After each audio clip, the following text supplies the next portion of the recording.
Hello and welcome to Meet the Press Now. I'm Ryan Nobles. With 4 days to go until the South Carolina Republican primary, a defiant Nikki Haley is pledging that she will stay in the race beyond her home state, even as polls warn that she's looking at a double-digit loss there and virtually zero path to the nomination.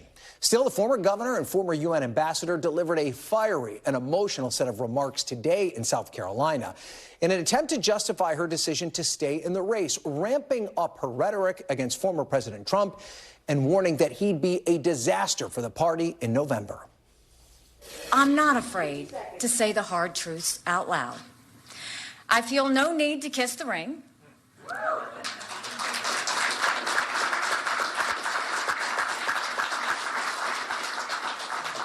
I have no fear of Trump's retribution. I'm not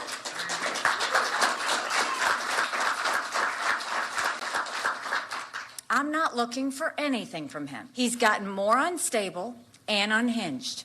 He spends more time in courtrooms than he does on the campaign trail. He refuses to debate. He's completely distracted, and everything is about him. He's so obsessed with his own demons from the past, he can't focus on delivering the future Americans deserve. Haley also delivered some of the most emotional comments that we've ever seen from her on the campaign trail, talking about her husband, who's deployed overseas and who's been a target of Mr. Trump's in recent weeks. I wish Michael was here today, and I wish our children and I could see him tonight, but we can't.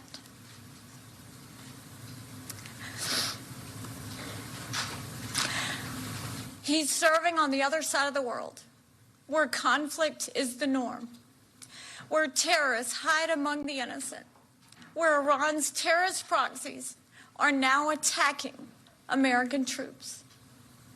This is Michael's second deployment. It was hard for us to say goodbye to him the first time when he deployed to Afghanistan. It was even harder last summer when he deployed to Africa. Now, that speech comes as another poll of likely South Carolina primary voters shows that Haley is trailing by nearly 30 points to former President Donald Trump, and that's in her home state. And based on the state's rules, it's possible she earns 0 delegates in that contest. Ahead of her remarks today, the Trump campaign slammed Haley in a memo, calling her a, quote, wailing loser, and claiming the true state of Nikki Haley's campaign: broken down, out of ideas, out of gas, and completely outperformed by every measure by Donald Trump. NBC's Vitali is on the ground in South Carolina covering the Haley campaign. So the one thing we know for sure, Allie, is that Nikki Haley's not dropping out of the race. But we didn't get that much insight into what her Super Tuesday plan is or how she plans to start winning delegates.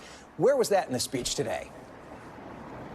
Yeah, and of course, that is the big question. Not just are you going to stay in and keep going, which clearly she answered yes after weeks of really saying a lot of this in interviews that I've done with her and interviews that she's done on other networks, saying it on the stump. This was really her biggest megaphone to say, hey, I'm not going anywhere, at least not until after Super Tuesday. But you're right. What's missing was the strategy.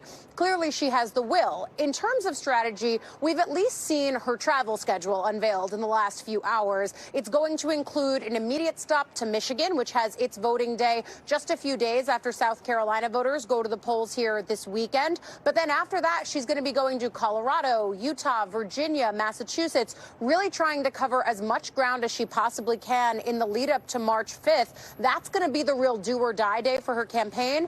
And all of the reporting that I've done around the delegate strategy is that it's one that really isn't. A lot of these states, while they might have coalition potential in their demographics that allow her to build with independents or even Democrats, that's fine, but it doesn't allow her to necessarily compete in states that have winner-take-all rules in their primary. That's true of South Carolina, but it's also true of other states going down the stretch, places like Texas, and that makes it really hard for her because even if she gets some percentage of the vote, not winning there means not winning delegates, and of course, delegates are the ballgame when you go into the convention.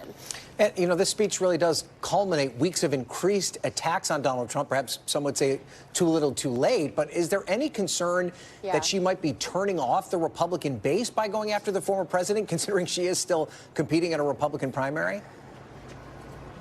And she's aware of the fact that as much as she's trying to appeal to independents and potentially Democrats who can vote in some of these open primaries, she does at the end of the day need to do better with Republican-based voters, the kind of people who make up the majority of the electorate in states like South Carolina. What it means to be a Republican in these states, though, has changed a lot since Haley was on the ballot here for her most recent gubernatorial bid. And now in the age of Trump, what it means to be a Republican in these places sometimes means being a MAGA Republican. And of course, that means you don't win those voters unless you're Trump. I do think that with Nikki Haley, when we think about the culmination of the attacks, yes, we've seen her ratchet up her rhetoric. And I do think you're right. I've heard this from so many sources that it's too little, too late in this primary. But you're also potentially seeing the wear and tear of this campaign on the candidate herself. I mean, I was really struck today when I was in the room listening to that speech, the way that she choked up talking about her husband. Ryan, it's a refrain that she does almost every single time she's on the campaign trail, talking about his deployment, talking about the toll it takes on her family. But today, watching her show that kind of physical emotion was really rare. And I think it could be a reminder for all of us. At the end of the day, these candidates are human, and it's tough to run for president.